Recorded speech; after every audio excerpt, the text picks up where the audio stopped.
Hello everyone, कैसे हैं आप लोग। स्वागत है आपका मेरे यूट्यूब चैनल कॉमर्स वाले में। 10 नवंबर 2020 को गवर्नमेंट ने टोटल 8 नोटिफिकेशन जारी किया था, जो कि notification number 81 to notification number 88, जिसमें से नोटिफिकेशन नंबर 82 को मैं इस वीडियो में आपसे डिस्कस करने वाला हूं, जो कि थोड़ा लेंदी है। इसकी वजह से मैं आपसे सिर्फ नोटिफिकेशन नंबर 82 ही इस वीडियो में डिस्कस कर रहा हूं।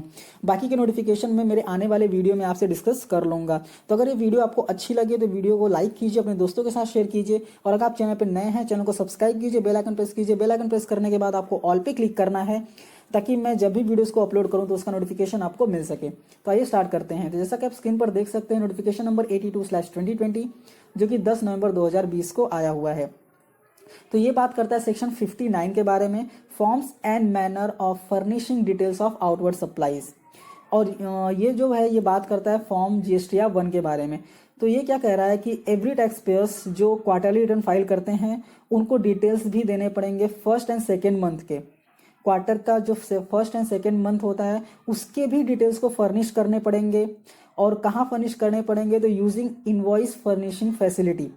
और वो कितने अमाउंट फर्निश कर सकते हैं, तो यहाँ पे कहा गया है कि up to a cumulative value of 50 lakh rupees in each of the month.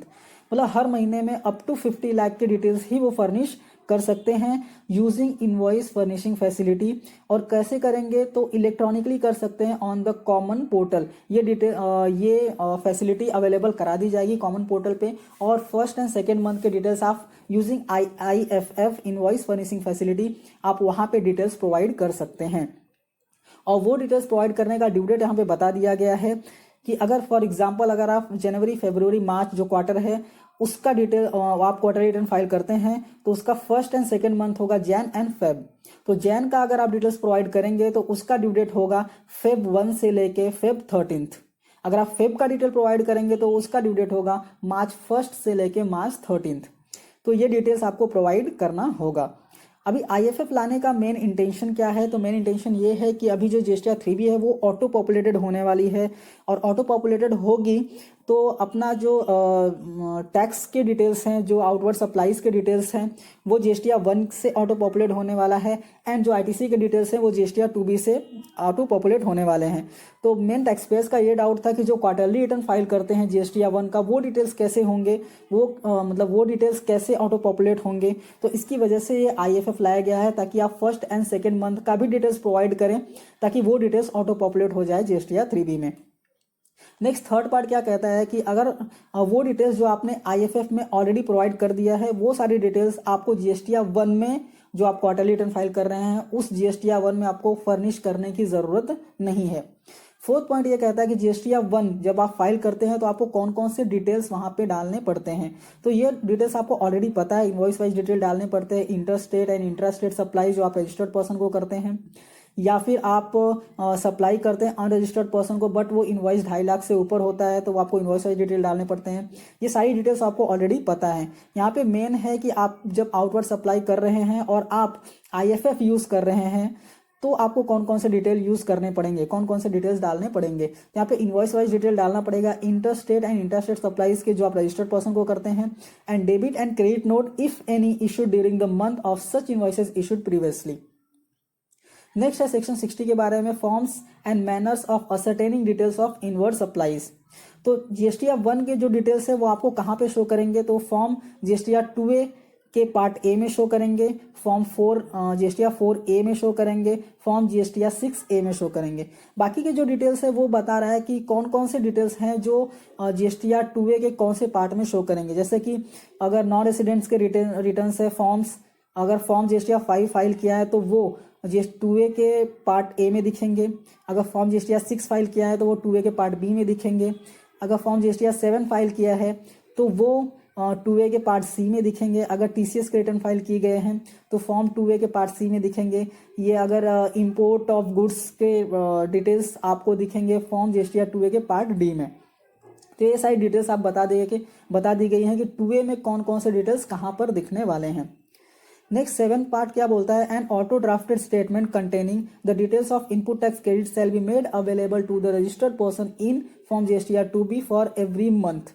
जो ऑटो ड्राफ्टेड स्टेटमेंट है GSTR 2B वो जल्दी ही अवेलेबल करा दी जाएगी, हर मंथ के लिए अवेलेबल करा दी जाएगी।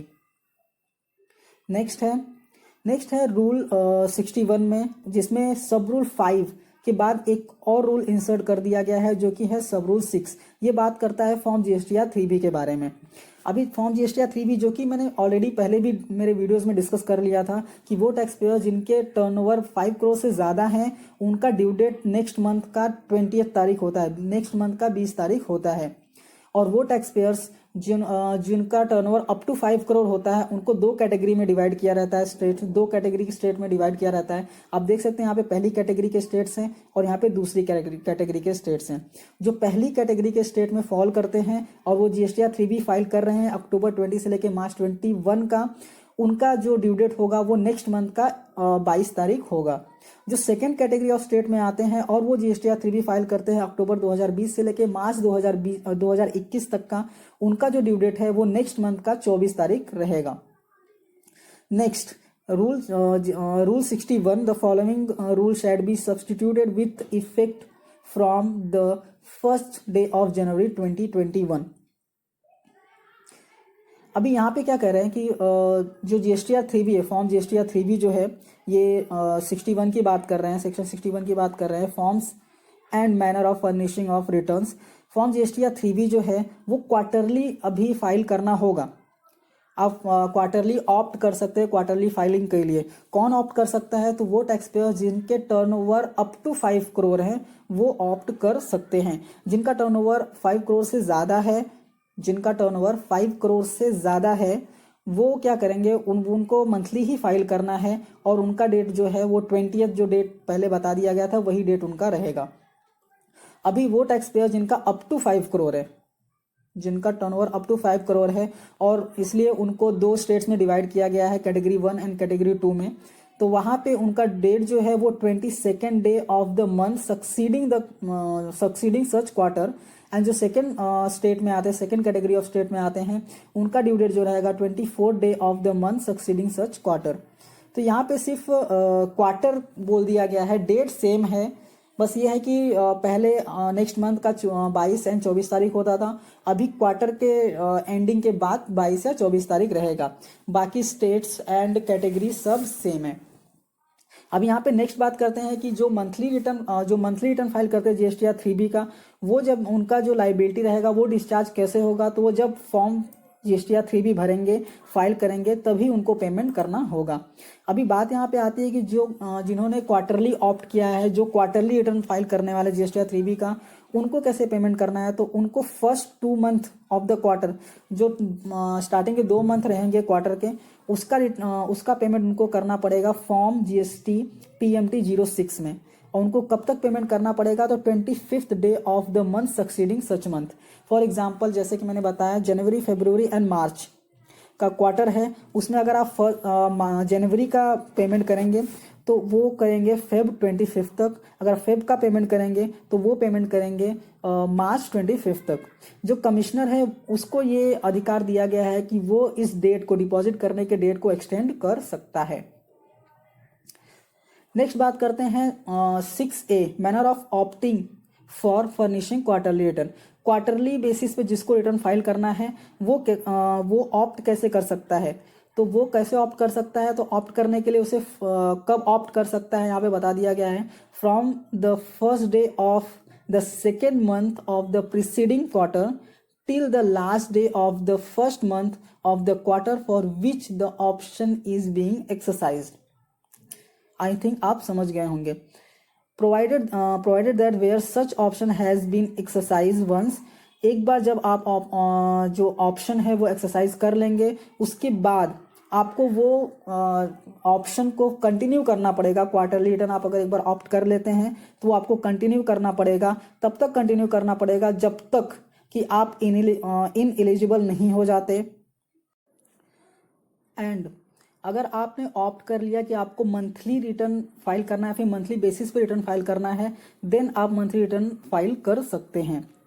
नेक्स्ट बात करते हैं कि अगर आप अगर क्वार्टरली रिटर्न ऑप्ट करना चाहते हैं तो वहाँ पे ये भी देखा जाएगा कि आपके जो लास्ट रिटर्न्स हैं वो आप पेंडिंग तो नहीं, अगर आपने लास्ट रिटर्न पेंडिंग है तो आप क्वार्टरली रिटर्न ऑप्ट नहीं कर सकते। अगर आपको क्वार्टरली रिटर्न ऑप्ट करना है तो आपके जो लास्ट के रिटर्न है वो आपको पहले फाइल करना पड़ेगा। नेक्स्ट सेकेंड पॉइंट क्या कहता है कि एग्रीगेट टर्नओवर अगर आपका 5 करोड़ से ज़्यादा है तो आपको मंथली रिटर्न ही फाइल करना पड़ेगा।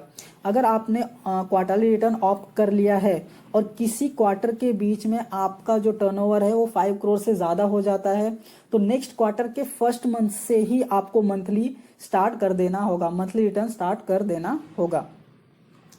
नेक्स्ट है 7 पॉइंट क्या कहता है, ये 7 पॉइंट बात करता है फॉर्म जीएसटी या 1 का। ये बहुत ही इंपॉर्टेंट पॉइंट है।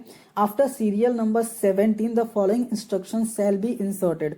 अभी क्या इंस्ट्रक्शन इंसर्ट किया गया है तो आप यहाँ पे देख सकते हैं। It will be mandatory to specify the number of digits of HSN code for goods or services that a class of registered person shall be required to mention as may be specified in the notification issued from time to time under proviso of rule 46 of the said rule. जैसा कि मैंने पहले भी बता दिया है आपको, जो एचएसएन है वो मैंडेटरी हो गया है। अभी आपको एचएसएन मैंडेटरीली आपके इनवॉइस में एंड आपके जीएसटी या 1 में डालना है। नेक्स्ट यहाँ पे आप देख सकते हैं फॉर्म जीएसटी या 2B का फॉर्मेट यहाँ पे दे दिया है, जो कि मैंने मेरे प्रीवियस वीडियोस में डिस्कस कर लिया था ये। तो आप देख सकते हैं यहाँ पे 2B का पूरा फॉर्मेट यहाँ पे दे दिया गया है।